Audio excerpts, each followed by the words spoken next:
So like way back in like, the before time, Disney was really getting into full stride with the whole live action remakes thing. We had Cinderella, Alice in Wonderland, Beauty and the Beast. That was terrible. So then they announced they're doing The Lion King, a live action Lion King remake. What does that even mean? And then it was just like a reanimated worse version of the original movie. Someone over at Disney is obsessed with not just like 3D CG in general, but erasing all whimsy and fun out of everything. Audiences didn't care though, because the 2019 Lion King movie went on to make $1,000,000,000. And so this is what we have now. Yippee. Anyway, so very late 2024, Disney comes out with the prequel movie to The Lion King called Mufasa, The Lion King. I, for one, am sure glad that's not confusing. A prequel movie set years upon years before Simba's story, where we learn the truth about where Mufasa and Scar came from. There's no way this could be bad. So come along, kids, let's take a walk and check out Mufasa. But before that, really quick, this video is brought to you by Incogni. It seems like almost every month you read something about some big data leak or breach and how now you have to change all your passwords because some website you used like 6 years ago got hacked or whatever, right? Now, what you might not know is that there's a lot of websites that sell people's personal information on the side for profit. That's why you end up getting all those spam emails, robocalls, your car's extended warranty, all that kind of stuff. And this is where Incogni comes in to save the day. Incogni is a service that reaches out to all these data brokers who buy and sell your information, and it gets them to delete it, and then continues to monitor these brokers to make sure they keep away from all your personal data. Stuff like phone numbers, date of birth, social security number, email addresses, shopping history, all of these are things that these companies are gathering and selling on the internet. And Incogni is here to put a stop to it. So click my link down below and sign up to Incogni to protect yourself from any and all future data leaks or nefarious persons buying all your personal stuff. Take your personal data back with Incogni. Use code Meyers at the link below and get 60% off an annual plan. And it's free to use for 30 days anyway, so you literally have nothing to lose except all this personal information. So again, click my link down below and start using Incogni today. Okay, back to the show. Don't scare Kiara. And most of all, no stories. No stories? Wait a second. I know where your head goes. I grew up with you too. We'll tell a story anyway. Okay, we'll tell him that we're not gonna tell a story, and then we're gonna tell a story. Are you guys serious? I'm clearly within earshot. Dad. Oh my, how adorable. So the beginning of the movie is about Simba's kid being left alone in a storm while Simba and Nala are off fighting crime, I assume. And Timon, Pumbaa, and Rafiki are left to watch over this kid by telling some stories. You two defeated Scar, and then you ate him? Honestly, one of the best meals I ever had. My dad told me he defeated Scar. Well, okay, but your dad, as we all know, is a pathological liar. He's always lying. Get it? Okay, so like, I know this has been said a million times before, like when the first remake came out, but like, they really did just suck all the fun and whimsy out of all of this. Look what they took from us. What kid is gonna wanna put this on their pencil case in school? You put this dude on your 7-year-old kid's t-shirt, the whole class has nightmares for a week. It's the same thing I said with the Little Mermaid live action remake, like, why would you make Flounder and Sebastian look like this? Why make it harder to sell toys to kids? Isn't it like a huge part of your business? Anyway. Oh, look. Don't be scared, Kiara. How about we sing you a song? And a what? No, it is way too early for the song. It worked on Simba. He thought he had murdered his own father. He was singing and dancing around in seconds. I can't just... Wow, okay, yeah, when you put it like that, it sounds kind of weird. And so Rafiki then begins to tell the tale of the story of the legend of Mufasa. So Mufasa was actually just some like regular old lion cub. No royalty, no kingdom, no nothing. Mom, what is that light way out there? Oh, that's very special.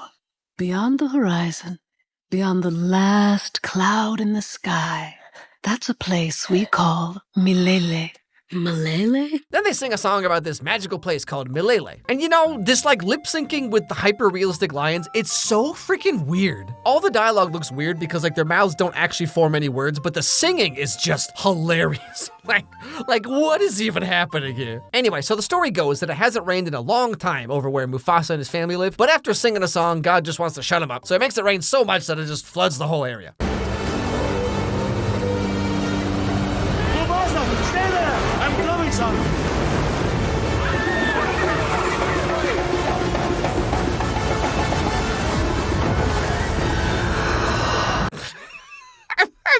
Just like what? Okay.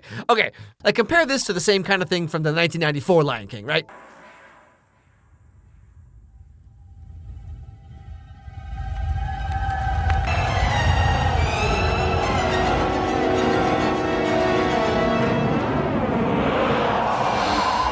See how you can like tell the emotion as opposed to someone just like filming their cat? Mochi, quick, look surprised. Okay. Anyway, so long story short, Mufasa gets swept up in the current and whisked away downstream for who knows how long. That is, until he runs into another lion. All right, chin up, then walk underwater! Really fast! I can't! Come on, Mufasa! Faster! Help me, Taka! Help me! Hey everybody, remember this from the original movie? Hey, do you guys remember? So this kid is named Taka, and he and his mom help rescue Mufasa from the water. So now Mufasa is lost and has no idea where his family is or where it even come from or anything, right? Obasi will never accept a stray. I'm not a stray. I'm just lost. Do you know which way is home? Home. To be lost is to learn the way. Yeah, that doesn't really answer my question. Anyway, so these lions are part of a pride who don't really trust outsiders because they've been having some troubles. Like, the king leader guy just wants to eat Mufasa and get it over with, but Taka has always wanted a brother, so he offers to race Mufasa to see if Mufasa will be allowed to stay in the pride. Yeah, I don't really get it either, but that's the movie.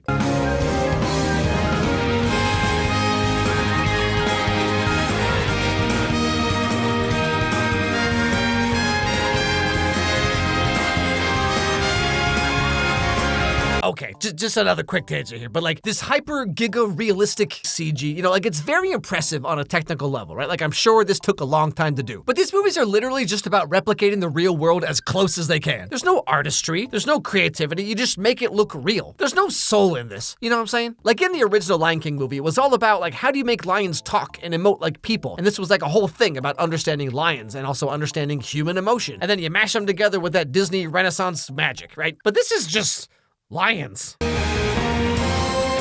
have one more secret, Mufasa. I always wanted a brother.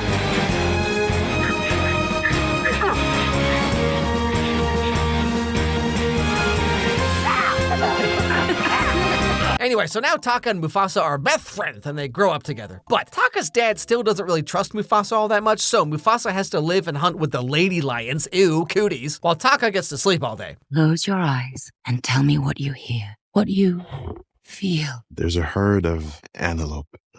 When the wind hits their horns, it moves up. You're wasting your time training me like this. But these skills you have, no other male has them. Wait, hold on. Mufasa has superpowers? They gave him super smell and super hearing? Why? Remember back in the Mulan live-action remake how the story's supposed to be about this lowly peasant girl who overcomes impossible obstacles to achieve her goal, right? But then, actually, LOL, psych, she just has magic powers, like completely undermining the entire message of the movie. That's kind of what they're doing here now, too, because like Mufasa can't just be a special lion. He has to be the specialist special lion. I can smell an antelope's horns from 10 miles away. Yeah, big whoop. I can do the same thing with chicken nuggets. Bossy will never accept me. I'll never be his blood, his family. But you are my family. And if Obasi could see how gifted you are. Well, maybe I like being a stray.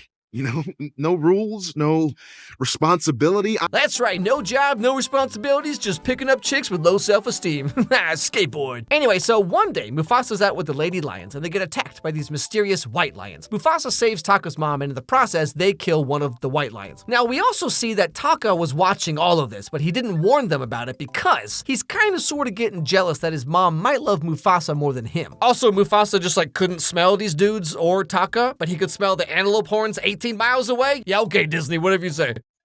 No one can ever know you ran, that you ran from your mother. But I didn't know. I was just scared. It doesn't matter. We must protect the bloodline. Father, that's deceitful. Deceit is a tool of a great king. I wonder if this might be foreshadowing. So the white lions find where Taka and Mufasa's pride is, and there's just way too many of these bad lions to fight back against. So Taka's dad sends Taka and Mufasa to run as far as they can and go live anywhere else. Because he knows it's a lost cause, and the least he can do is save his bloodline via Taka. And so they do. They run away before the evil white lions can show up and sing a song. Truly a fate worse than death. Now after Taka and Mufasa wander for a bit, they happen upon a certain someone. Is it them? Is it the outsiders? No. She's right there. There's no place to run. We have your scent. My scent. I've been stalking you two all night. A girl lion? But what if she has cooties? My name is Taka, son of Obasi. I know what it's like to lose everything. Come with us. You don't have anyone. She does indeed have someone. Thank you very much. That's Zazu. Don't eat him. Ah, yes, Zazu. I wish I had the vocabulary to express to you how utterly annoying this dude is. I mean, he's like one step above the talking dog from Descendants 2, okay? Someone over at Disney is just dead set on annoying me specifically with these characters. So at first they're all like, hey, travel with us. And then the girl lion, whose name is Sarabi, by the way, she's like, ew. And then they're like, whatever, you're like not even hot anyway. And then she's like, oh yeah, I'll show you. And then now they're like friends, I guess. And then after wandering a bit further, they somehow just happen upon this monkey dude named Rafiki, who's walking by himself because he has also been banished by his tribe. Order! We will have order in the Congress of Baboons. Tonight a cheetah came into our trees for the third night in a row. Almost took one of our own. It was Rafiki's fault.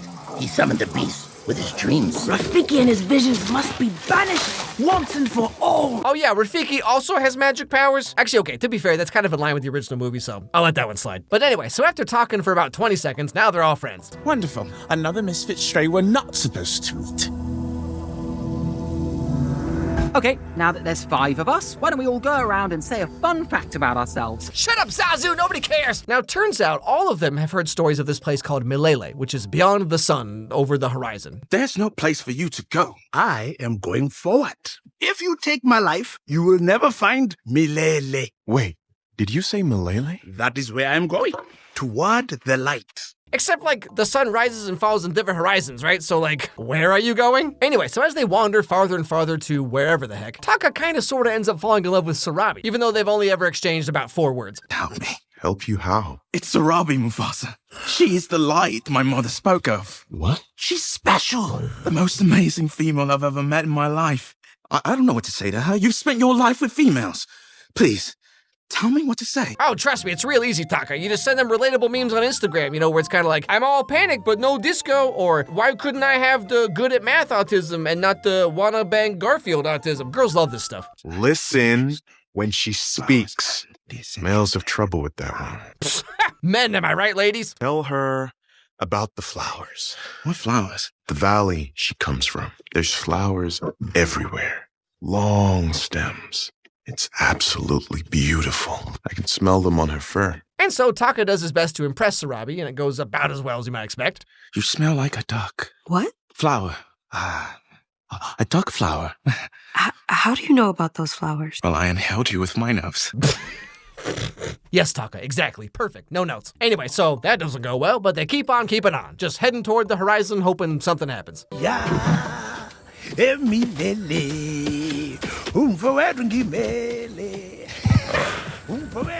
is he going? Beyond the horizon itself. Okay, seriously, why does everyone in this movie talk like this? Do you know which way is home? Home. To be lost is to learn the way. What does any of this even mean? So long story short, our band of misfit travelers walk up a giant snowy mountain with the white lions hot on their trail. And for whatever reason, Sarabi feels like this is a great time to fall in love with Mufasa, cause like, women, am I right? You, the lion who can do anything.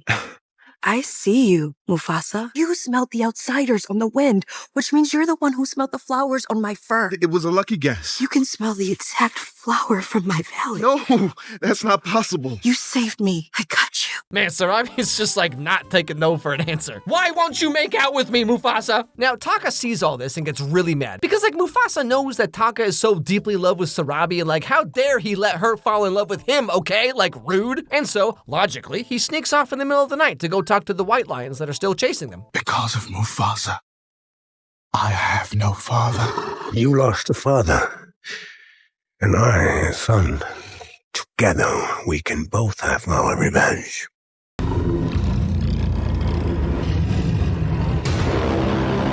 And so the next morning, Taka's back like nothing even happened, except somehow Mufasa can't smell any of this. He could smell this. He knew what the flowers looked like based on what he smelled on Sarabi's fur, but he has no clue that this just happened like 2 hours ago. Anyway, so the end of the movie is Mufasa, Taka, Sarabi, Zazu, and Rafiki finally cresting the mountain and reaching Milele.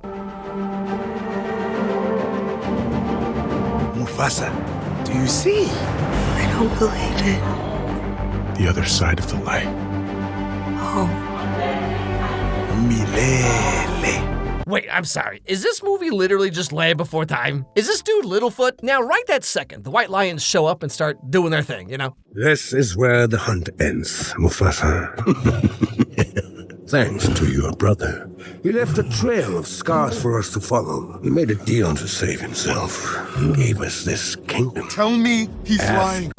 And then we get the big final battle between the white lions and like every other animal in Africa. But ultimately, it comes down to Mufasa versus this guy. And it looks like Mufasa's gonna lose, but then you'll never guess what happens.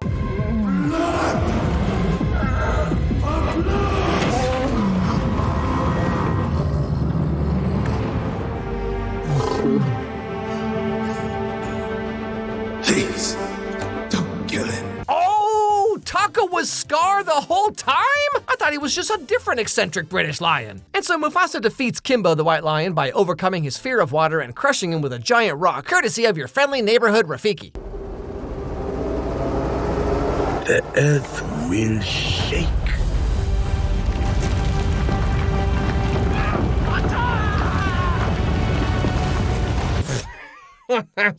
What? So Rafiki just has geomancing powers now?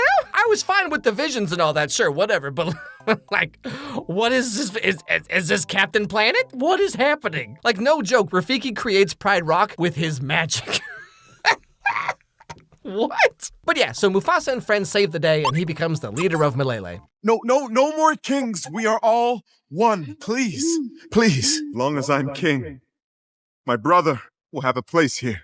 I'm so sorry. I won't ever say your name again. Then call me Scar, so I will never forget. That's right, all the animals are one and no one's gonna be banished ever again, except those hyenas, am I right, Mufasa? Better stick them in an oppressive lower economic class till they revolt against the system, you know what I'm saying? Oh, also Mufasa's mom is there in Malele too, and they reunite and it's all emotional and stuff. But yeah, so honestly, this is one of the most unnecessary movies. Like, it just makes the original Lion King worse, because now nothing makes any sense. I don't know, I mean, I know I've said this like 100 times, but seriously though, there is nothing fun about this. Like, the music is kinda most of the characters are really annoying, and visually, it's just, why? Like, Disney's really putting out some of the most un-Disney Disney movies of all time.